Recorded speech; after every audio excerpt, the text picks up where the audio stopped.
Swindon. How did you get here today?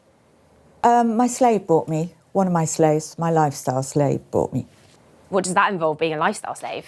Well, it means that he doesn't pay tribute, but he's at my beck and call. So he doesn't have a choice with anything. He wears a collar. It's stainless steel with my name on it, and it's got a padlock, and I've got the key.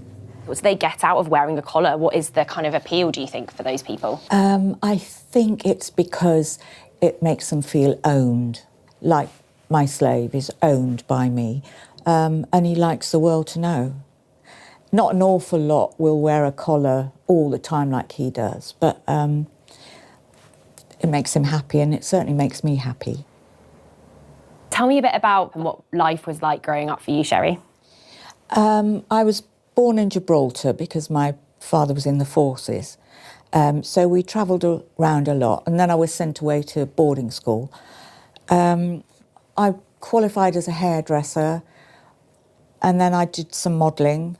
Then I had my first marriage. That was definitely a mistake, and shortly after we split up, he died. The second marriage, he was very controlling and abusive. And the third marriage, he was mentally abusive and controlling, had lots of affairs. And I was a bit like a shrinking violet. I kind of allowed him to control me because I don't think I'd ever had the chance to bring out the real me. So I had no idea that I had a dominant side. Back then, I was like a dowdy little dormouse. And now? And now I'm not. Now I'm far from being a dormouse. How old were you at that point, and how did you then get from that point to getting involved in your work as a dominatrix? I think I was 59 when he left. It was a huge shock, so it took me a while to get over it and come to terms with it. I did actually just take to the sofa and stayed there for nearly 3 months. And then when I kind of pulled myself together, I realised I had to do something. I was working part-time as a chef, but I wasn't earning enough. So I knew I had to do something. And I was watching the television, flicking through the channels one night, and I came across this documentary about phone sex. And I thought, oh my God, I can do that.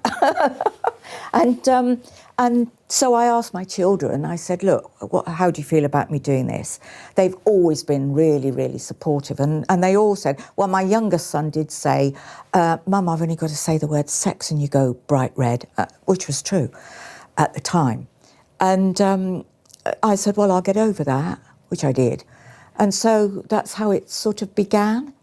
I found a company I liked and they took me on. And I did that for quite a while. And then I started to realise that I would say about 90% of calls wanted some sort of domination. One night I went downstairs, because I always worked upstairs in my bedroom because I didn't want anyone to hear. But I used to go downstairs to get coffee or something like that. And I remember saying to my daughter about the domination thing. And she said, you're doing it for peanuts on the phone, why don't you do it for real? That was it. Yeah. So that's how I kind of started. And tell me a bit about setting up your work as a dominatrix. What happened from there, and what was your first client? I don't like the word client, so they're either sissies, slaves or subs. A lot of doms do call them clients. It's just that I've got this thing that means that I'm giving a service, and it's too close to sexual, even though if you go into a hairdresser's, you're a client. But I don't know, with what I do, I'm just very aware that I want people to understand that this is not a sexual thing. And so every little thing that I think, oh, I don't know that sound, I change it. And why do you call them sissies, slaves, subs? Well, sissies are because they like to dress up in little pink, fluffy, frilly dress and do the housework. They're maids. They're whatever they want to be, really. So apart from the fact that they like to be dressed as sissies, they like to be humiliated as well. So that's why they're called sissies. Subs are submissives. So they're not quite slaves. They're just submissives because they like to sort of be submissive to you, on their knees, doing whatever, cleaning your boots.